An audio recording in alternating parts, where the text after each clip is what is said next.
Greetings, everyone. A very warm Hi, welcome. everyone. Very warm welcome to this first session of our Epiphany Bible study.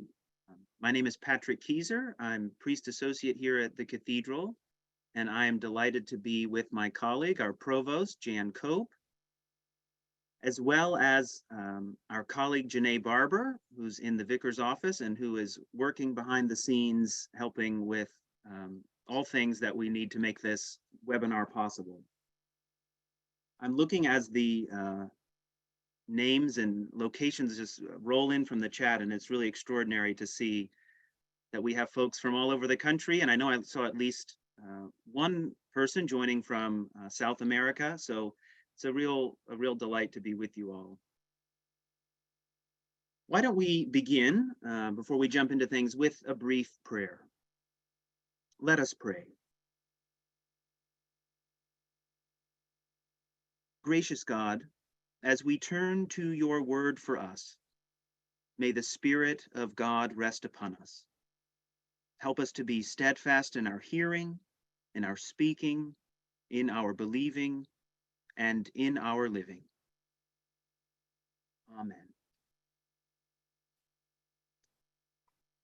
Well, before we jump into the text before us, I'd like to talk through a little bit of the logistics of this series to get the least fun stuff out of the way at the beginning before we jump into the good stuff. So for those of you who have never participated in a Zoom webinar, you will see that it's a bit of a different format from what you might be used to. You're only seeing Jan and I here on the screen, but you do have two ways to engage with each other and with us. You'll see the chat, which is currently sitting at 76 already, which is wonderful to see. And then just to the left of that, you'll see the button labeled Q&A. And I'd invite you throughout our hour ahead to please use the chat, not only to introduce yourself, but if you'd like to have any sort of conversations there as we go along, I'd certainly welcome that. And then when the time comes later on in the session, we'll ask for questions from you all. And just to help us keep those separate, I'd ask you to put those in the Q&A function. So that will come a little bit later on in the hour.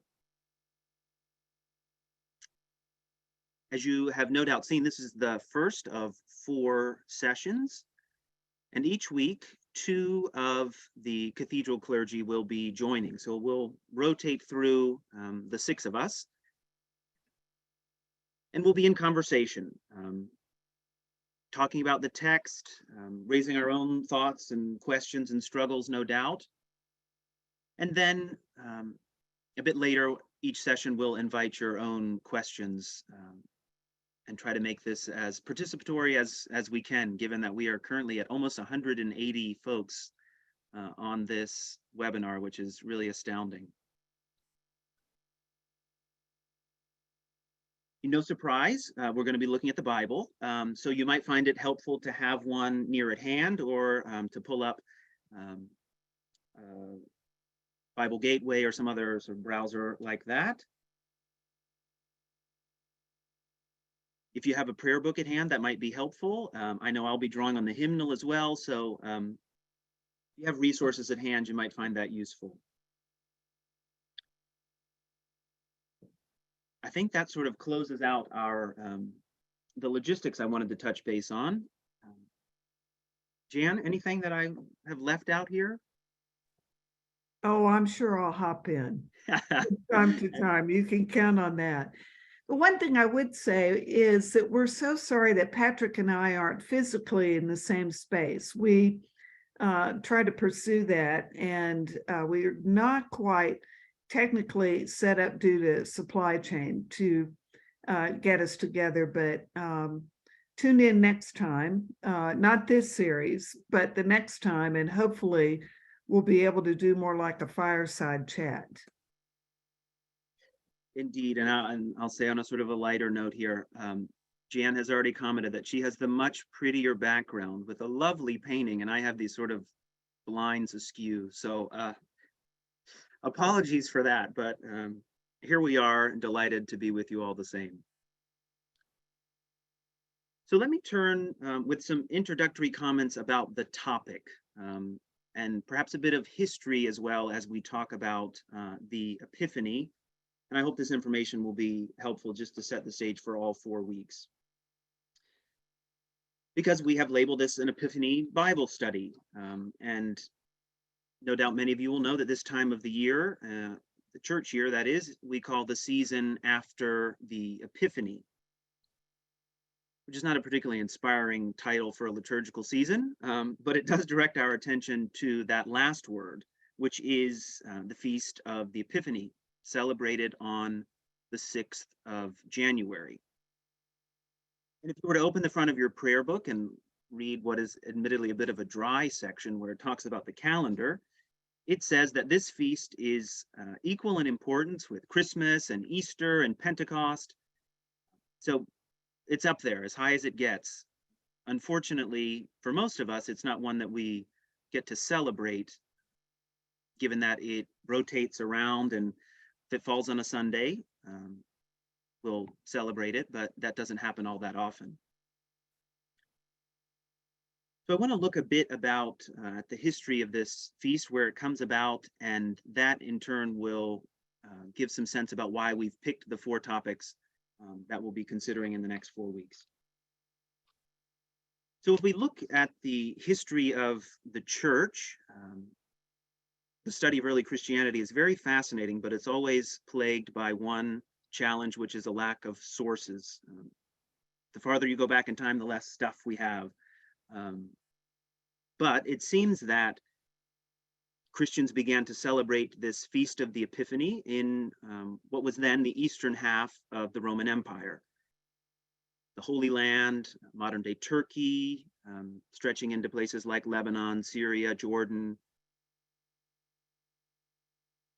It's an important reminder that in early Christianity, the most vibrant centers, the most important places, were cities like Jerusalem, logically, or Alexandria in northern Egypt, a place like Antioch, places we hear about in Scripture, Acts of the Apostles. These were the centers of Christianity, and not the places that might come to mind immediately, a place like Rome or Western Europe. That was a much later tale. The heart of Christianity was there in this eastern part of the Roman Empire. And this feast emerged very early on as a celebration of Jesus's baptism. This was really the core of what was being celebrated. Yet there was also this sense of celebrating it as a feast of the Nativity, celebrating Jesus's birth. And we have this fascinating account from a Spanish nun named Egeria, who traveled to Jerusalem in the 380s and left us a really priceless source. She wrote about everything she saw and experienced. And she speaks of the people of Jerusalem celebrating a feast of the Epiphany, and it was the nativity of Jesus. This might seem odd, given the fact that we celebrate with such gusto the Feast of Christmas on the 25th of December. And it seems sort of without question that Epiphany came about earlier than Christmas. And those of you who have any familiarity with sort of Eastern Orthodoxy, you might know that still to the present day, for those who are Orthodox, the January 6th date is a bit more important than Christmas. The most extreme example, and admittedly sort of an obscure one for many of us here in the US, is to look at something like the Armenian Church, which is very ancient, and they have no history or celebration of Christmas on the 25th of December. Nothing exists. They don't celebrate it. They do so on the Epiphany. And so here was this Eastern tradition of Epiphany, and this sort of Western tradition that came from Rome of celebrating Christmas on the 25th of December. And gradually, in this sort of messy way, the two of them became conglomerated and a bit confused. And in the West, which is where we Anglicans get our inheritance, Of course, Christmas remains an important feast day, celebrating Jesus' nativity. And then the Epiphany on January 6th really came to be focused on the visit of the Magi, the visit of the wise men, with the story from Matthew's Gospel in the 2nd chapter. And this stays with us to the present day. Anytime that we celebrate the Epiphany, that is always the Gospel reading for that Eucharist. So a very long history there. For those who perhaps come from a Roman Catholic background, especially in places like Latin America or certain parts of Western Europe, there are a lot of traditions still associated with Epiphany. I was speaking with a colleague here in the Diocese of Washington who serves at a parish that's predominantly Spanish speaking, and they had a big Eucharist and they gave gifts to the kids and they had a huge meal on a Friday night, which is no easy time to get people to come to church, but there's a big cultural association for many people with the day that doesn't really exist for many Americans.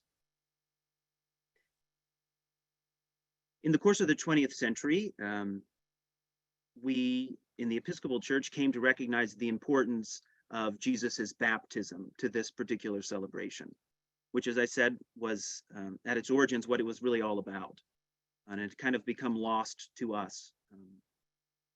And so when the new prayer book, as we call it, although it's almost over 40 years old at this point, I don't know if we can call it new, but a practice was instituted that's no doubt familiar to many of you of celebrating Jesus's baptism on the Sunday after January 6th.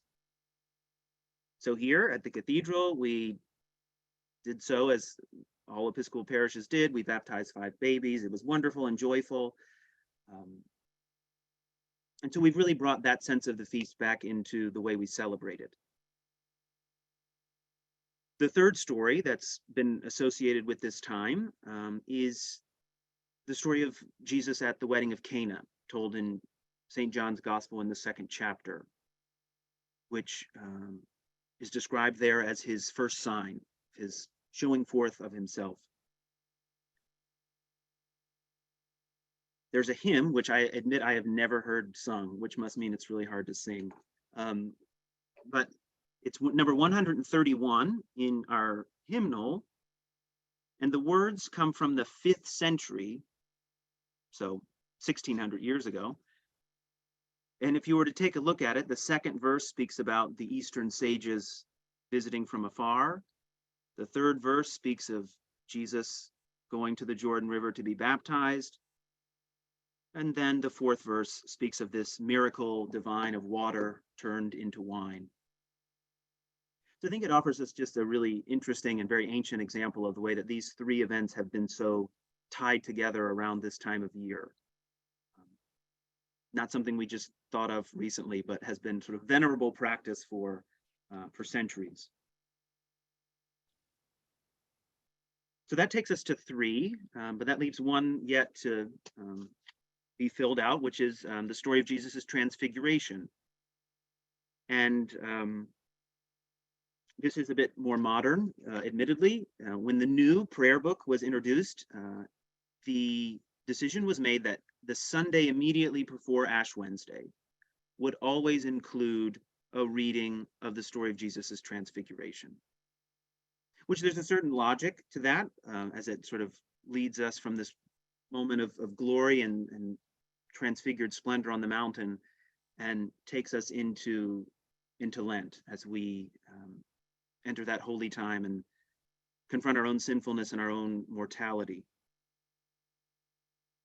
So that ends this season every year, and thus is a really helpful and logical way to conclude this study and to round out our set of 4. Now, this is just pure nerdy liturgical fun fact, but it's actually relevant for this year. There is another day that is the Feast of the Transfiguration, and that comes in August, on August 6th. And when that falls on a Sunday, we celebrate it as that day. And this year is one of those years. So when we come around to August, we will celebrate the Transfiguration again. So this will be good practice for 2 Sundays to come. I hope that admittedly lengthy introduction does provide you some sense of why we picked these four and what unites them and what will bring this study a sense of cohesion. All of them, of course, are examples of Jesus showing himself forth, which gets at the root of what an epiphany is, right? A manifestation. Jesus showing forth his glory to the peoples of the world. With that, I'm going to pause. Jan, any comments or thoughts there? Just a true confession, when you were talking about how excited you'd be in August with that amazing coming together, I was thinking, I'll be on vacation. There you go. So Patrick, you'll just have to film the whole thing and recreate it for me in all of your excitement. Well, I think mine will carry the day for the both of us, eh? There you go. Well, with that, why don't we move from talking about the text to actually looking at it? Before us today is this wonderful story of the visit of the Magi, the visit of the wise men. It's Matthew chapter 2, verses 1 through 12. Jan and I will be looking at the New Revised Standard Version, which is the pretty standard version of the Bible that we use here in the Episcopal Church. With that, why don't we jump into the text? And so I've got the first 6 verses, and I hope all of you will pull out your own Bibles. I always find it interesting. While we're using the NRSV version, hopefully some of you have different translations, and that always, for me, perks up some questions.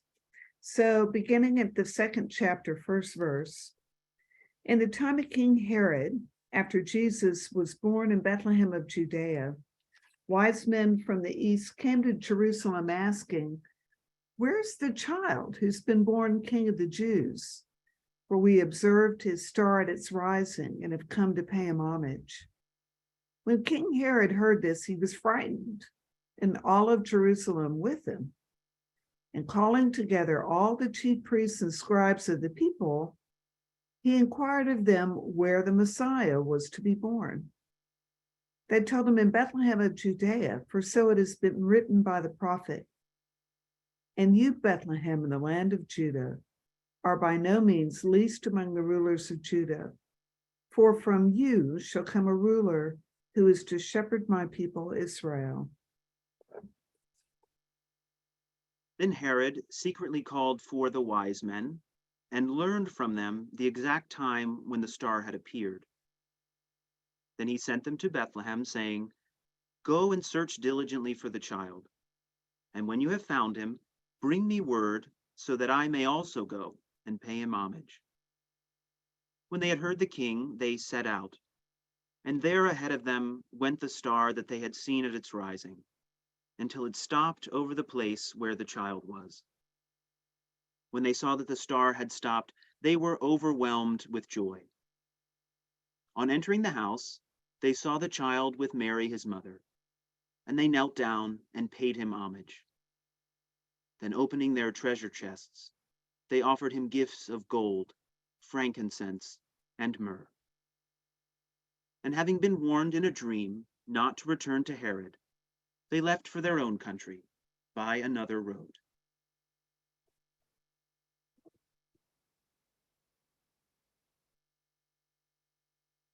It's such a lovely story, and one that's perhaps among the best known to us. And perhaps that might be one of the chief problems before us, is to shake off the familiarity and get in touch with the strangeness of it all. I think it's sort of inevitable that those of us who've been around and heard Bible stories a lot will just blend all of them together, be it from Matthew or Mark or Luke or John. And there's nothing wrong with that at all. But I think there can also be something to be gained by really sort of stripping all that away and focusing on the particular context. And in this case, looking at Matthew's context and how this fits in to his broader story. So Janet, I wonder if you want to say a word about what Matthew's doing and where this fits into it. Absolutely. Patrick points it out. I mean, there are no shepherds in this particular nativity. And if you read the Gospel of John, of course, there's no nativity per se at all. It's in the beginning was the Word, and the Word was with God, and the Word was God, you know. And so context is really important. And just to give you a sense of the Gospel of Matthew, it's always important to remember who is the audience. And scholars believe in this case that the Gospel was written to a Jewish audience and from a Jewish perspective. Some of the audience might have been Jewish converts to the faith. And so you'll see throughout the Gospel, the author hearkening back to Hebrew scriptures.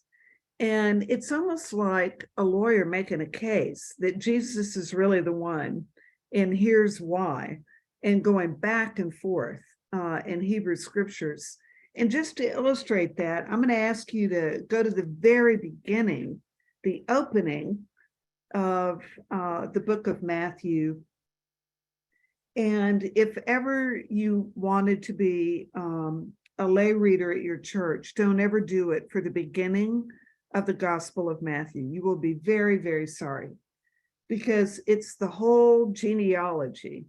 And this one begat that one and begat that one and on and on. But the whole point of it, if you look at it, is to tie Jesus to the line of David. And there are some really interesting ways in which that's been done, including looping in Rahab the prostitute. I mean, it's just really fabulous stuff if you read all the way through it. But if you get to verse 16, so chapter 1, verse 16, and it picks up, that gets us, pulls us all the way to Jesus' time. And Jacob, the father of Joseph, the husband of Mary, of whom Jesus was born, who is called the Messiah. So all the generations from Abraham to David are 14 generations, and from David to the deportation to Babylon, 14 generations, and from the deportation to Babylon to the Messiah, 14 generations. And so Matthew continues to go back and forth, building the case that Jesus is the fulfillment of the prophecies about the coming Messiah. Scholars argue about just about everything, but generally it's believed that this was probably written around 90 CE, and that there are many parallels. And from this, I'm going to give a shout out to one of our congregation members, the Reverend Linda Grins, who wrote a wonderful book. It really outlines in very abbreviated form each book of the Bible. And the name of the book is Everyday Bible Guide. And Linda observes this, that Matthew starts with the genealogy and quotes the Hebrew prophecies of old to show the relationship between Jesus and God's ancient promises to the Jewish people. He addressed the growing sense that Christ's return in glory was not likely to happen as quickly as it was originally thought. The gospel is a manual of Christian teachings, administration, discipline, and worship that responds to the question of how Christians should live in the meantime. Matthew's unique in organizing Jesus' teachings into 5 discourses, including the Sermon on the Mount, which is the longest single piece of Jesus' teaching in all of the Bible, and that the gospel seems to be patterned, according to Linda, after the Torah, with the 5 discourses matching the 5 Deuteronomic books. and the trip of Jesus' parents to Egypt, which immediately follows the reading we've just done. So picking up at verse 13, echoes the Hebrew-Egyptian captivity, and Jesus' teaching on the mountain parallels the giving of the Mosaic law on Mount Sinai. So there are a lot of balances and going back and forth on all of this. And you see it even woven into the passage that we read. So going back to that second chapter, 6th verse, when Herod is trying to figure out what did prophecy say about this Messiah who was to be born, they draw from the book of Micah.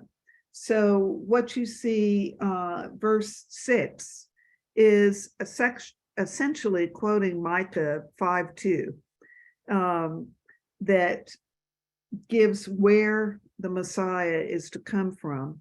And in another section, they're drawing from the 60th chapter of Isaiah when it gets to the gifts. And I think Patrick's going to talk more about that, so I won't steal his thunder. But it's just really, really important, as we always say, whether we're teaching about the Bible or we're preaching, context is really critical to understanding what's going on, and not just as it was written then, but how it applies to us today. And maybe, Patrick, I'll leave it there. I'm hopeful that we'll pick up some other illustrations in art and literature later, depending on time, but Yeah. I'll stop there. Yeah, thank you so much, Jan. It's really fascinating to consider the fact that here's a book that's so geared to a Jewish audience and is really quoting the scriptures of the people of ancient Israel, and then goes into a story that's decidedly not about Jews at all. And perhaps that's what we can turn to now, is just to consider these people who are at the heart of the story. To directly quote the text here, wise men from the east who came to Jerusalem. Well, at the start, I think we have to address the one real confusion, if I can call it that, which is the identity of these wise men as kings. And I say with some sense of pride now, having starred in 3 Cathedral family Christmas services as a wise man, really as a king, looking very regal, and even this year bringing out some lit incense, which was a real thrill and also a necessity given our animal friends who were present. This is the image that dominates our idea of the story, right? It's kings. And it's so sort of saturated in our minds that you can be forgiven for reading the text and not noticing that that's never included. The history of this is a bit murky as to how that came about, but part of it probably has to do with a connection that Jan just highlighted from the 60th chapter of Isaiah, a reading which incidentally we always read at a Eucharist for the Epiphany as our first lesson. So this is Isaiah 60. And in the 3rd verse, we hear the following: nations shall come to your light, and kings to the brightness of your dawn. And a bit further down in the second part of verse 6, they shall bring gold and frankincense, and shall proclaim the praise of the Lord. So that text, combined with another, this one from the Psalms, Psalm 72, which says something like this in its 11th verse: all kings shall bow down before him, and all the nations do him service. That's Psalm 72, verse 11. So it seems that these associated scriptures gave rise to this idea that these figures were kings. And I have to say, I think that sort of tames the story a little bit. And so perhaps here is where we can really make the familiar story a bit more unfamiliar and a bit strange. Starting just with the word wise men. the Greek word is a sort of fun word. It says magoi, which immediately calls, at least to me, calls to mind something like a magician. And when I put the word just for fun into Google Translate, the result was wizards, which perhaps is not to be trusted, but it does provide a really interesting thought for a second. The figures not as kings, but as wizards. But magoi comes into English as this word that we sometimes hear of magi. My Bible here has a note at wise men that we could say, or astrologers. An interesting idea. Perhaps we'll come back to that in just a second. But to finish that line there, it says, wise men from the east. In the Greek, it literally is sort of from the rising of the sun, logically the east. But if we're speaking of directions, we have to know where we're starting. And of course, in this case, we're looking at the Holy Land. And to the direct east of that part of the world in the 1st century was sort of an iteration of the Persian Empire. Various sort of dynasties had risen and fallen in Persia across the centuries. The time of Jesus, and stretching 2 centuries in either direction, was what was called the Parthian Empire. A real good student of Scripture might remember that term, as it appears in the story of Pentecost in Acts chapter 2, when it says, we have these listing of all of these place names from the ancient Near East. Among them is Parthians, folks from this part of the world. And so the Persian Empire was there on the eastern boundaries of the Roman Empire, which at the time of Jesus was almost at its greatest extent, stretching from, of course, its heartland there in Rome into the east, all over the Mediterranean. And so the Roman Empire and the Persian Empire were neighbors, often not very neighborly. More often than not, they were fighting each other. Though the conflict didn't necessarily have to do with religion, there were significant religious differences between the two. For many of us, we think of that part of the world that is modern-day Iran and Iraq, Afghanistan, Saudi Arabia. We think of these as places of importance for Islam, which is undoubtedly true, but Islam didn't emerge on the scene until the 600s. And so in the time of Jesus, the main religion of the Persian Empire was what is called Zoroastrianism. Extremely difficult word to say. There are just one too many vowels in there. I am by no means an expert on this religion, and there are still estimated about 100,000 adherents of Zoroastrianism in the present day. But with the coming of Islam in the 6th century, where it had been strong, it mostly faded away. But it was a sort of a what we call a dualist religion, where there was a competing sense between good and evil. That this is how the world was seen. But it did exalt and worship one uncreated, benevolent deity of wisdom. And so this very ancient faith from 2nd century BCE, so we're talking, as you know, 1500 BCE is when this religion emerged on the scene. It was monotheistic and quite ancient. One of the characteristics was, we're getting to the point, so we're getting there. One of the characteristics of this religion was that it had a priestly caste who were sort of astrologers, which connects us with back to the text.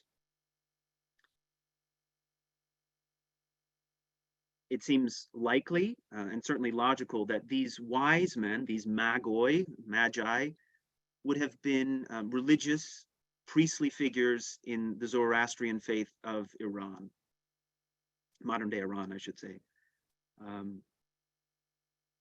That's quite a far cry from your fancy dressed king of a Christmas pageant. Let me pause there just for a second. Jan, any comments or thoughts there? Anything I've left unclear? No, I'm tracking with you, Patrick. It's it is so much fun studying with Patrick. And I'll save more comments for later.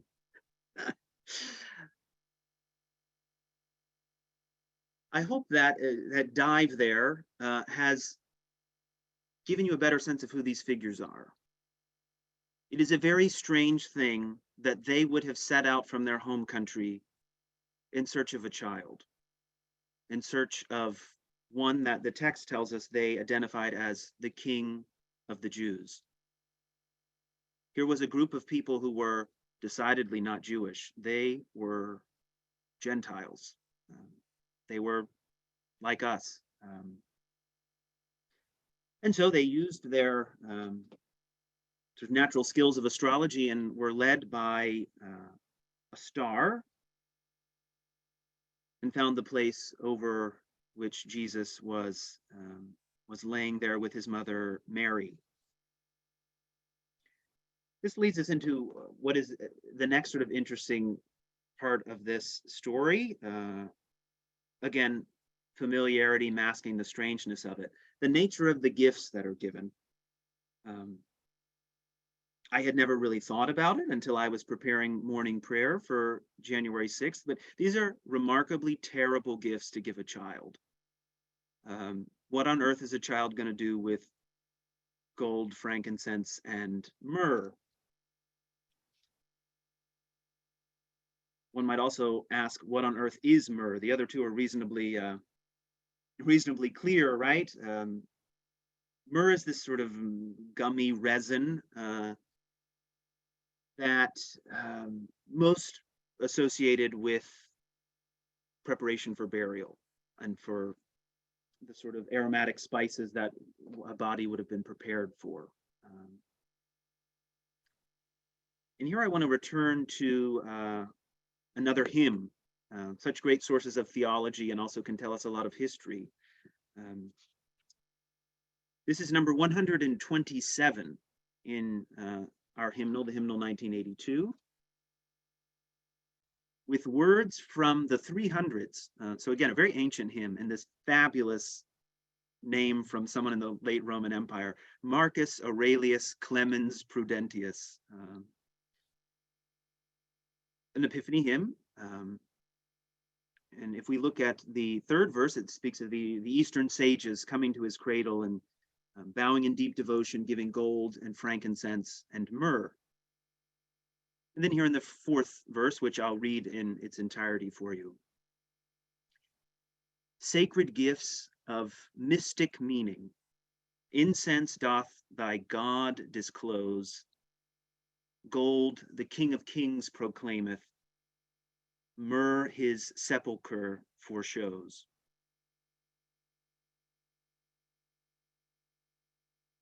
First of all, beautiful sort of poetic language here in the English translation, and I can only imagine, I assume this is probably a Latin hymn, even more so in the original, but let me highlight again the three that it pulls out there. Incense, revealing his nature as a god. Gold, pointing to his status as a king, and myrrh, foreshadowing his grave, his sepulcher, and his death. Before I ask for some comments there from Jan, I think this might be even more familiar to many of us from the beloved hymn, We Three Kings. Absolutely essential for any Epiphany experience, right? And then three middle verses speak of, born a king, gold I bring to crown him again, frankincense, myrrh, etc., etc. Those words are from the 19th century, but I highlighted that other hymn to really bring home the fact that this is something that has existed in the tradition for a very long time. The gifts have been interpreted symbolically. Let me pause there, Jan, and see if you want to offer any comment. Oh, I'm so excited. I have one. So, one of the great gifts, speaking of gifts, at the cathedral is there's so much art and music embodied in that sacred space. And so we have lots of illustrations to point to whenever we're teaching or preaching. But one resource, speaking of gifts, that I wanted to highlight for this group is it's an anthology of American religious poems. And it's compiled by Harold Bloom. And some of you may be familiar with William Carlos Williams' poem, The Gift. And it's based on the whole point that Patrick was making, that the gifts that are cited are very symbolic of Jesus' kingship, and that those would be appropriate gifts for a king. And Jesus, of course, is a baby. And in William's poem, he makes the point that the real gift is a mother's milk. And what kind of gifts are these for a baby? I mean, I'll just read you the first little bit of that, if I may. As the wise men of old brought gifts guided by a star to the humble birthplace of the God of love, the devils, as an old print shows, retreated in confusion. What could a baby know of gold ornaments or frankincense and myrrh, of priestly robes and devout genuflections? But the imagination knows all stories before they are told, and knows the truth of this one past all defection. And on it goes, talking about the gifts. So there's been some wonderful poetry that picks up different aspects of this story, including one that, you know, is probably well known to everyone, and that's T.S. Eliot's The Journey of the Magi. So a lot of hymnody, a lot of literature, and heaven knows how many paintings we've all seen depicting the wise men, the I mean, every sort of iteration of wizards and kings and everything in between. In between, indeed, indeed. Yeah, and I think that sort of focuses us down on what will be sort of my last comment before we turn to questions. So for those of you who are who have them, if you want to sort of get them queued, and you can drop them in the Q&A as I offer this last thought here. You've offered us a segue, Jan, into really sort of to bring this into the where do we enter into this story? And so we see with the total strangeness of the story of these people coming from a distant land, people of a different religion, of a different empire, everything for just the opportunity to kneel before this helpless, precious child and to offer these costly and valuable gifts in just pure adoration and worship. The power of the scene is that this birth, this child, is not for one small corner of the world, but this is good news for all people, as the angels say in Luke's account. And so it is Christ manifesting himself, shown forth to all peoples.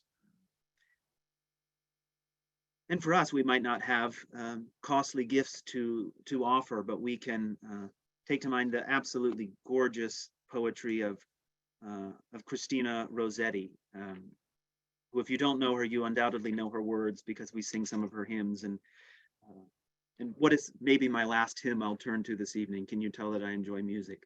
I'm going to read you the fourth stanza of her poem turned into a hymn, In the Bleak Midwinter. And she says the following: "What can I give him, poor as I am? If I were a shepherd, I would bring a lamb. If I were a wise man, I would do my part. Yet what I can, I give him. Give my heart.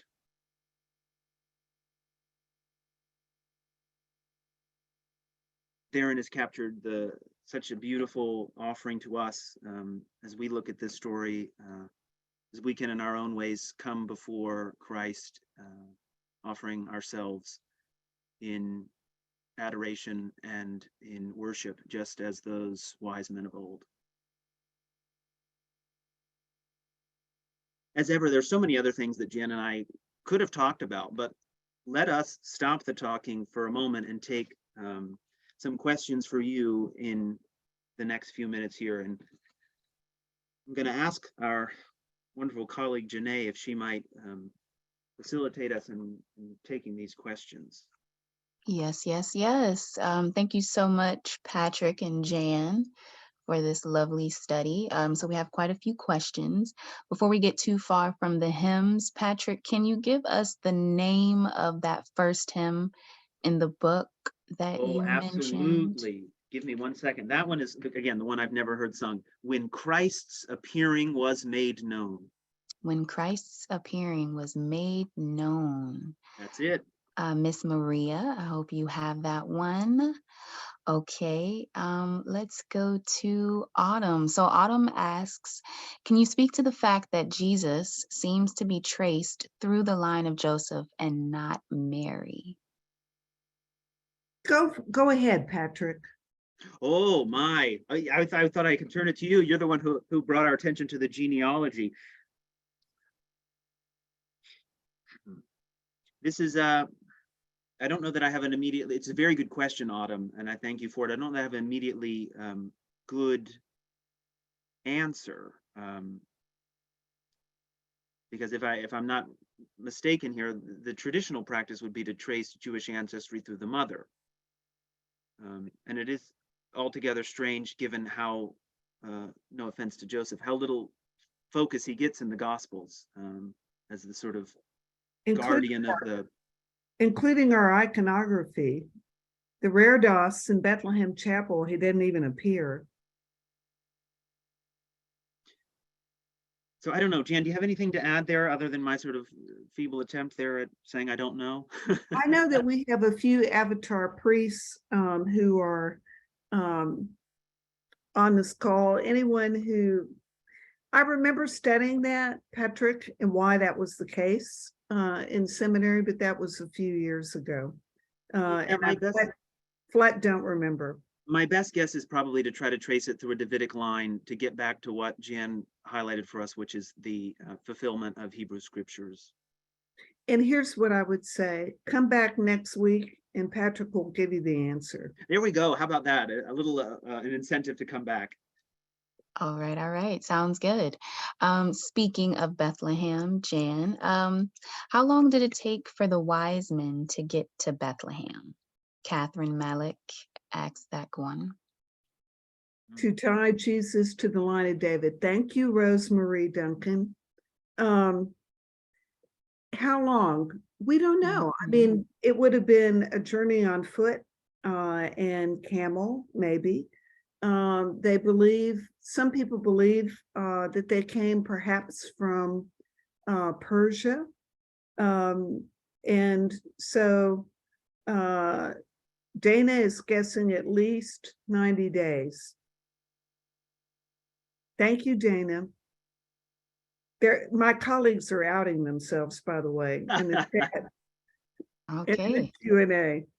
90 days. Speaking of time, is Epiphany always 4 Sundays? Oh, this is a good question. So the season after the Epiphany varies in length, and it all determines by the start of Lent, which it leads immediately into. So in those years, and of course, by extension, when Easter falls. So if Easter is early, as it will be next year, the Epiphany season gets crunched. And if Easter's later, the Epiphany season stretches out. And so, no is the answer. It varies depending on that. Okay, sounds good. In the Gospels, this comes from Kristen Shore. In the Gospels, isn't Jesus's baptism followed by the time in the desert? And why isn't Jesus's baptism celebrated the Sunday before Ash Wednesday?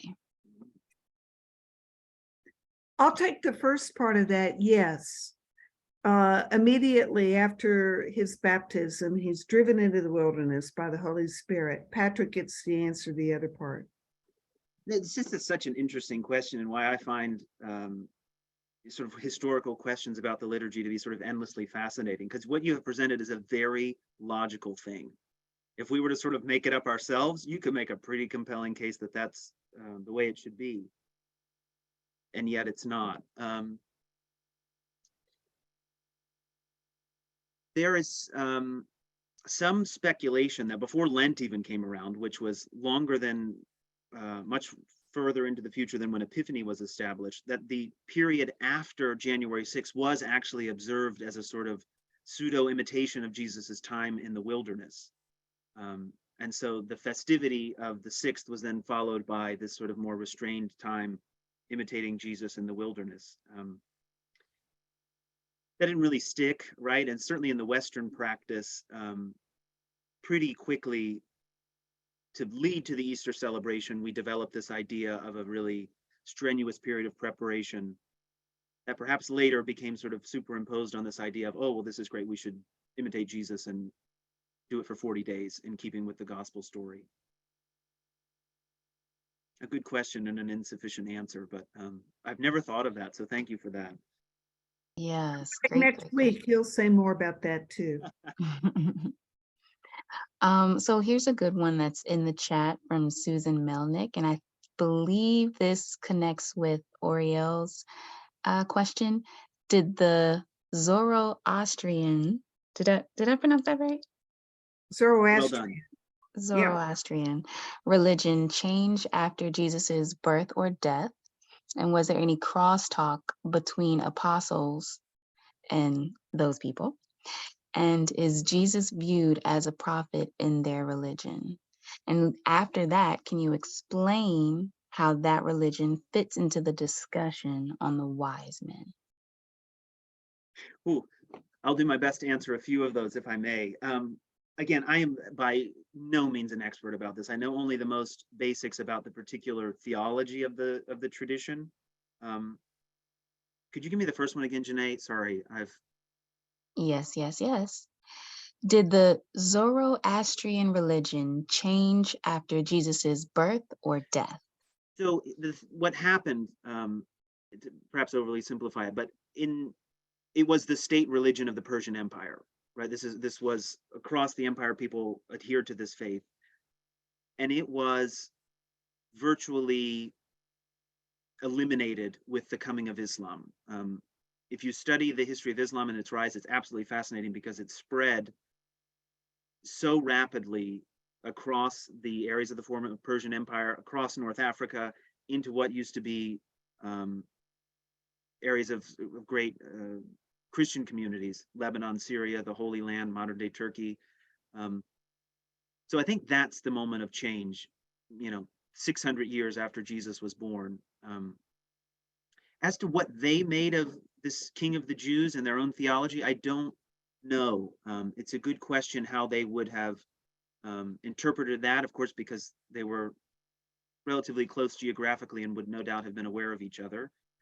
And to bring it to the last one, it seems logical, and I think maybe even likely, that these Magi were themselves Zoroastrian priests or religious leaders, if we don't want to use the word priest.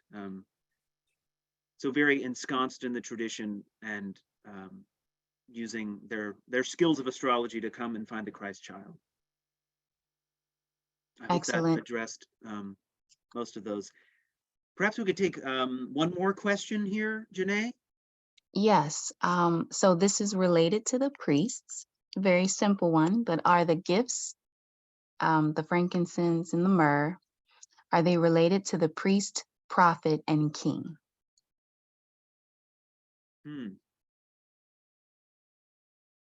This is an interesting thought, right? This triple idea that we see come up a lot related to Jesus. The issue I see with that is two fit and the third doesn't, right? Right. You've got the gold and the king, and I don't know, you can maybe say priest and incense, right? We're supposed to have some facility with that, but I don't know. Jan, do you have a thought? Well, I hearken back to the gospel writer ties it directly to that passage from Isaiah, which cites the gold and frankincense, doesn't mention myrrh. Yeah. And is talking about the wealth of the nations shall come to you. They shall bring gold and frankincense and shall proclaim the praise of the Lord. Yeah. So I think that's as far as I can go on that one. Yeah. And what you've highlighted is another interesting thing. Of course, of the three gifts, myrrh is decidedly the darkest one, right? You're giving to the child a gift that's reminding his parent that he's going to die. So perhaps we shouldn't be surprised that the more sort of celebratory passages didn't pick up on that one as much as they did on gold and incense. Thank you for that. And that question came from Ann Job. Thank you, Ann. Yes, thank you very much. Well, folks, I have no doubt that there are questions there in the chat that we didn't address, and I'm sorry that that's the case. But as ever, there's always so much more we could have discussed here. And if there are art lovers among us, which I have no doubt there are, perhaps you'll be inspired in the coming days to take a look at some of the many depictions of this scene, which in its own way can offer such a rich study, because we have evidence from as early as the 500s stretching all the way to the present day, and such a diversity of presentation. Let me take just a brief moment and say a word about next week. As I said in the introductory comments there, sort of setting us up, the central story historically for this time is Jesus's baptism, and it is to that to which we turn next week. I am delighted to be with our canon for worship, Rose Duncan, next week, as we'll take a look at that particular story. We'll look at the Matthew text, which is a very brief portion. That's Matthew chapter 3, verses 13 to 17. And we might also dip into the sort of parallel accounts from Mark and Luke, potentially as well for an interesting comparison, John's take on Jesus's baptism, which comes in the first chapter, beginning around the 29th verse. So for those who'd like to take a look ahead, that's what we'll be doing. Let me say thank you so much to our Provost Jan Cope for the really rich conversation, to Janae for your support and facilitation. And before we all sign off, let me take the chance to close us with prayer. And I'll offer here the beautiful prayer from the prayer book for this feast of the Epiphany, which in such a lovely way ties together the themes that we've talked about. So won't you join me for a moment of prayer? O God, by the leading of a star, you manifested your only Son to the peoples of the earth. Lead us, who know you now by faith, to your presence, where we may see your glory face to face. Through Jesus Christ our Lord, who lives and reigns with you and the Holy Spirit, one God, now and forever. Amen. Thank you all so much. It's been fun. It only would have been better if we'd been able to see all of you, but we know you're out there. And God bless you in this season. And thanks to Patrick for organizing it. And hope you have a blessed season. Ditto everything there from Jan. Have a blessed night, everyone. And we'll look forward to seeing you same time next week. Good night, everyone.